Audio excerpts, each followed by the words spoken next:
എല്ലാ കൂട്ടുകാർക്കും നല്ലൊരു ദിവസം ആശംസിച്ചുകൊണ്ട് നമുക്ക് നേരെ ഗീതുവിന്റെ ഗോവിന്ദന്റെയും ഇന്നത്തെ നല്ലൊരു വിശേഷം കേട്ടാലോ. അങ്ങനെ ഇന്നത്തെ വിശേഷത്തില് വിജയലക്ഷ്മി നേരെ ഗോവിന്ദന്റെ അരിയിലേക്ക് ചെല്ലുവാണ്. എന്നിട്ട് പറഞ്ഞു, എനിക്ക് നിന്നോട് അത്യാവശ്യമായിട്ടൊരു കാര്യം സംസാരിക്കാനുണ്ടെന്ന് പറയാം. ഇത് കേട്ട് കഴിഞ്ഞപ്പോഴത്തേനും ഗോവിന്ദ് പറഞ്ഞു, ദേ എനിക്ക് നിങ്ങളുടെ ഒരു കാര്യം കേൾക്കണ്ട. എനിക്ക് നിങ്ങളോടൊന്നും സംസാരിക്കാനും ഇല്ല. ഇച്ചിരി സ്വാതന്ത്ര്യം തന്നെന്നോർത്തോണ്ട് അത് ദുരുപയോഗം ചെയ്യാനായിട്ട് നിങ്ങൾ ശ്രമിക്കരുത്. നിങ്ങളെ ഇങ്ങോട്ട് വിളിച്ചു വരുത്തിയതേ നിങ്ങൾ പറയുന്ന കഥകളൊക്കെ കേട്ടോണ്ടിരിക്കാനല്ല. എന്റെ ഒരു മര്യാദയുടെ പുറത്ത് ഗീതുവിന്റെ സന്തോഷത്തിന് വേണ്ടിയാണ് ഞാൻ ചെയ്തതെന്ന് പറയാം എന്ന് പറഞ്ഞിട്ട് ഗോവിന്ദ് അവരെ രൂക്ഷമായിട്ട് നോക്കിയിട്ട് അകത്തേക്ക് കയറി പോവാണ്. വിജയലക്ഷ്മിക്ക് വല്ലാത്ത വിഷമായി. ഗീതുവിന് സഹിക്കുവോ?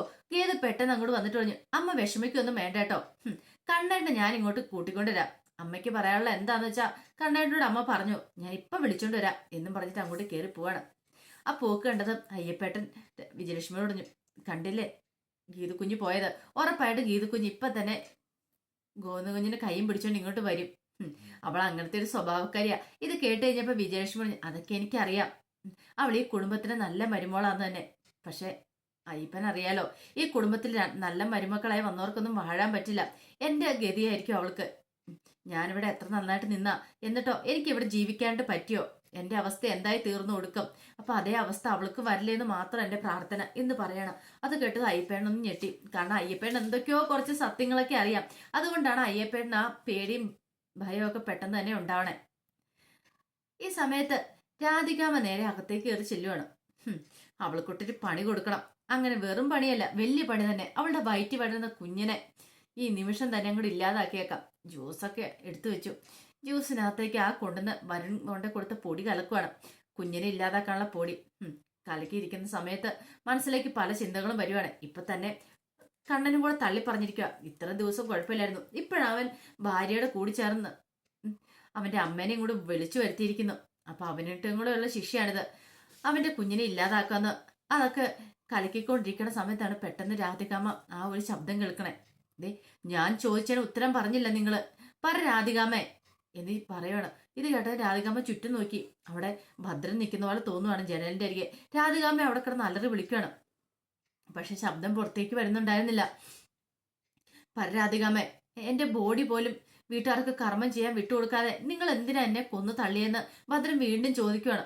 രാധികാമ്മ കുറെ സമയം ഇങ്ങനെ നിയന്ത്രണം വിട്ടുപോലെ പെരുമാറി. അവസാനം രാധികാമ്മ കറങ്ങി കറങ്ങി താഴേക്ക് വീഴുവാണ്. അവിടെ ബോധം കെട്ടുപോയി.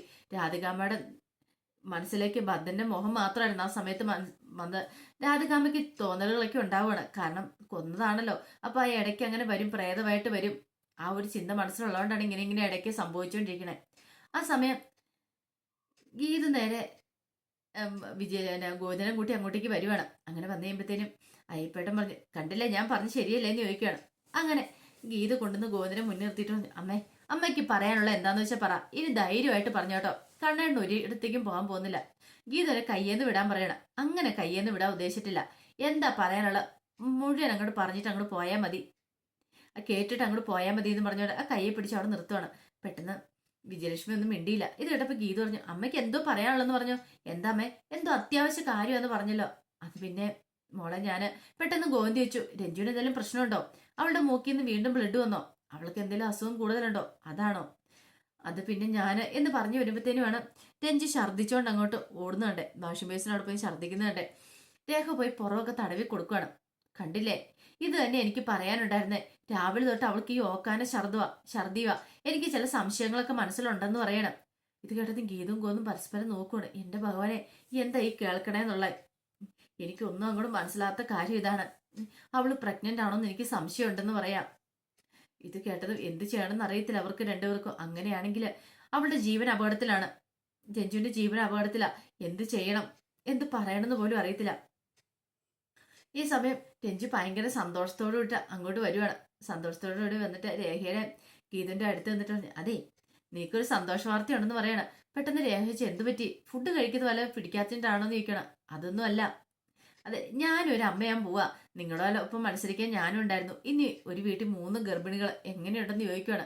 തലയിൽ ഒരു വെള്ളിടി വെട്ടിയ അവസ്ഥയായിരുന്നു ഗോവിന്ദനും വിജയലക്ഷ്മിക്കും ഒക്കെ, അതുപോലെ തന്നെ ഗീതുവിനും. പെട്ടെന്ന് തന്നെ രഞ്ജു പറഞ്ഞു, അതെ, ഞാൻ എല്ലാവരുടെ മുന്നിൽ ഒരു ഉടായ്പ കാണിച്ച.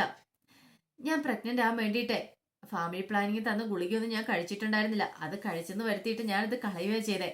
അങ്ങനെയാണ് ഞാൻ ഇത്രയും പെട്ടെന്ന് പ്രഗ്നന്റ് ആയത്. എനിക്ക് എത്രയും പെട്ടെന്ന് ഒരു കുഞ്ഞു വേണമെന്ന് ഭയങ്കര ആഗ്രഹം ഉണ്ടായിരുന്നു. എന്റെ ആഗ്രഹം സാധിച്ചെന്ന് പറയാം. ഇന്ന് രാവിലെ കൺഫേം ചെയ്ത കാര്യം അത്. പക്ഷെ ആരോടും ഞാൻ പറഞ്ഞിട്ടുണ്ടായിരുന്നില്ല. ഇപ്പോഴും ഞാൻ എല്ലാവരോടും അനൗൺസ്മെന്റ് ചെയ്യുന്നത് അത് ഇവിടെ വെച്ചെന്ന് പറയാണ്.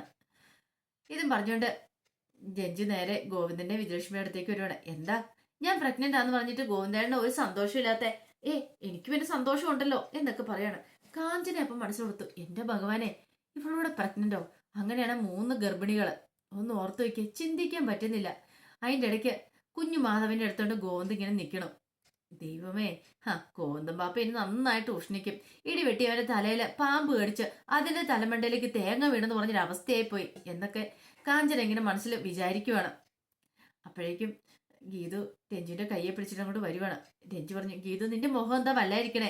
ഒരു സന്തോഷം ഇല്ലെന്ന് പറയണേ. എനിക്ക് നല്ല സന്തോഷമൊക്കെ ഉണ്ട്. ദേ അമ്മയുടെ മുഖം കണ്ടോ? അമ്മയുടെ മുഖത്ത് ഒരു സന്തോഷമില്ല. ഇത്ര സമയം ഇവിടെ 2 പ്രഗ്നൻസികൾ ഉണ്ടെന്ന് പറഞ്ഞു കഴിഞ്ഞപ്പോ തന്നെ എന്തൊരു സന്തോഷമായിരുന്നു. ഇപ്പൊ ഞാനും കൂടെ പ്രഗ്നന്റ് ആയെന്ന് അറിഞ്ഞു കഴിഞ്ഞപ്പോ ആരുടെ മുഖത്തൊരു സന്തോഷം കാണാനില്ല. ആ സമയത്ത് വരുണും കാഞ്ചനയും പറഞ്ഞു, അത് ശരിയാണല്ലോ, നമുക്ക് മാത്രം സന്തോഷമുള്ളോ? ഇപ്പൊ ഇവർക്ക് ആർക്കും എന്നാ സന്തോഷമില്ലാത്തതെന്ന് പറയുവാണ്. ഇത് കേട്ടതും വരും പറഞ്ഞു, ആർക്കറിയാം എന്തായി എങ്ങനെയാന്നൊക്കെ. ഈ സമയം കാഞ്ചന എന്ത് ചെയ്യാണ്, പിന്നീട് അകത്തേക്ക് കയറി ചെല്ലുവാണ്. അകത്തേക്ക് കയറി ചെല്ലുമ്പോഴാണ് ആ കാഴ്ച കാണുന്നേ. അവിടെ രാധികാമ്മ വളർന്നടിച്ചു കിടക്കുന്നേ. രാധികാമ്മയോ? രാധികാമ്മ ഇതെന്ത് പറ്റി ഇങ്ങനെ കിടക്കണേ? ഒന്നും മനസ്സിലാവുന്നില്ലല്ലോ. രാധികാമ്മ എന്ന് വിളിക്കുവാണ്. രാധികാമ്മ ഉറക്കത്തിൽ നിന്നവണ് ചാടി എഴുന്നേക്കുവാണ്. കാഞ്ചനെ മുന്നിൽ കണ്ടതും ഭദ്രം വന്ന് അലർന്ന പോലെ തോന്നിയത്. പെട്ടെന്ന് അലറി വിളിക്കും അവിടെ കിടന്നിട്ട് രാധികാമ്മ. ഇത് കണ്ടതും കാഞ്ചന ഞെട്ടിപ്പോയി. ഇതെന്ത് പറ്റി ഇങ്ങനെ? താൻ കരുതി ഇങ്ങനെ ബോധമില്ലാതെ കിടക്കുന്നതപ്പോ ഇവരും വല്ല പ്രഗ്നന്റ് ആണോ എന്ന് ചിന്തിച്ചു പോയി. അപ്പൊ പ്രഗ്നന്റ് അല്ലേ? മാനസിക രോഗമാണോ പകരം? ഒന്നും കൂടെ മനസ്സിലാവുന്നില്ല. അപ്പോഴേക്കും വരണം അങ്ങോട്ട് ഓടി വന്നു. എന്താ കാര്യം ചോദിക്കണം. വരുണിനെ കണ്ടത് അതും ഭദ്രനായിട്ട് തോന്നുവാണ്. പെട്ടെന്ന് രാധികാമ്മ എന്തോ ചേഷ്ടകളൊക്കെ കാണിക്കാൻ തുടങ്ങി. ആർക്കും കാര്യമൊന്നും മനസ്സിലായില്ല.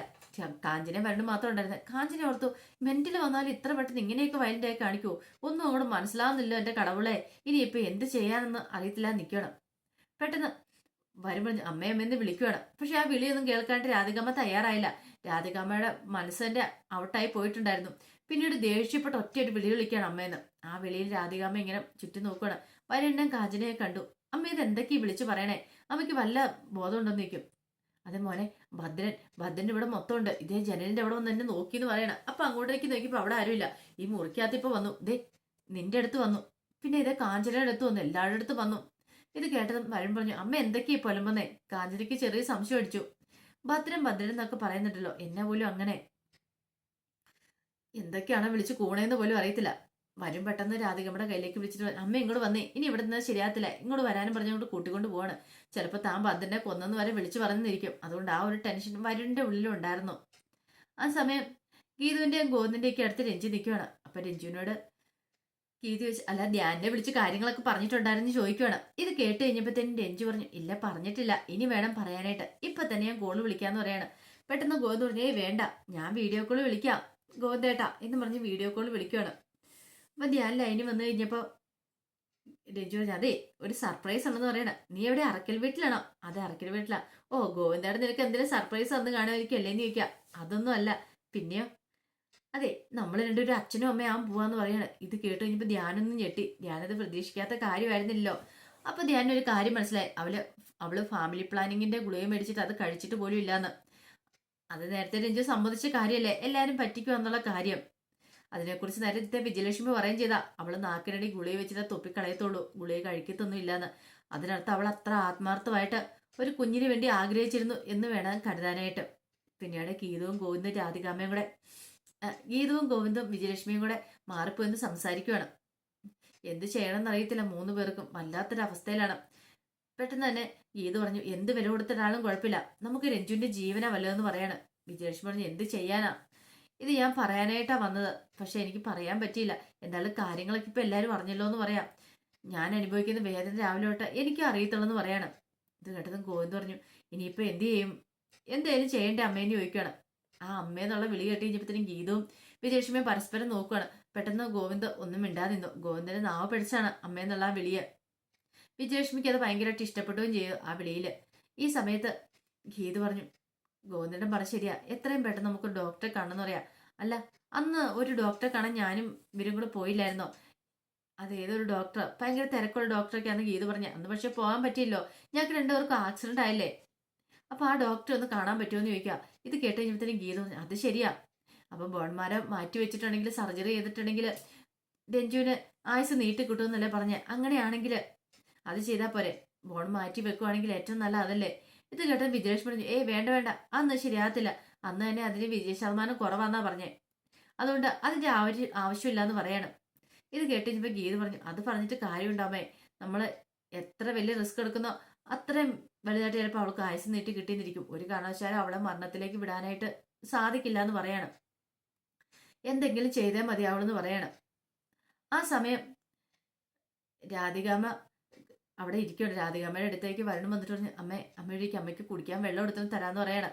പിന്നെ നേരെ അടുക്കളയിലേക്ക് ചെന്ന് കഴിയുമ്പത്തേനും കാഞ്ചന എടുത്തിട്ടുണ്ട്. കാഞ്ചന അമ്മയ്ക്ക് കുടിക്കാൻ എന്തെങ്കിലും എടുക്കാൻ പറയാണ്. ഇത് കേട്ട് കഴിഞ്ഞപ്പോൾ കാഞ്ചന രാധികാമ്മ കലക്കി വെച്ച ജ്യൂസ് ഉണ്ടായിരുന്നു അവിടെ ഇരിപ്പ്, ആ ജ്യൂസ് അങ്ങ് എടുത്ത് കൊടുക്കുകയാണ്. അങ്ങനെ അത് വരുന്ന കൊണ്ട് രാധികാമ്മയ്ക്ക് കൊടുത്തിട്ട് അമ്മ ഇത് കുടിക്കാൻ പറയണം. ആ ഒരു വെപ്രാളത്തിലും വിഷമത്തിലും എന്താന്ന് പോലും നോക്കില്ല രാധികാമ്മ വലിച്ചങ്ങോട്ട് കുടിച്ചത്. അങ്ങനെ സംതൃപ്തിയോടെ നിൽക്കുകയാണ്. അപ്പൊ അതിന്റെ വിശേഷങ്ങളൊക്കെ നമ്മൾ ഇന്ന് കാണുന്നത്. ഇതിന്റെ ബാക്കി വിശേഷങ്ങളുമായിട്ട് വൈകുന്നേരത്തെ പ്രമോയി വരാട്ടോ. അങ്ങനെ ചക്കിന് വെച്ചത് കൊക്കിന് കൊണ്ടെന്ന് പറഞ്ഞൊരു അവസ്ഥയായി പോയി രാധികാമ്മയ്ക്ക്. അപ്പൊ ഒരിക്കൽ കൂടി എല്ലാവർക്കും നല്ലൊരു ദിവസം ആശംസിച്ചു നിർത്തുന്നു. നന്ദി.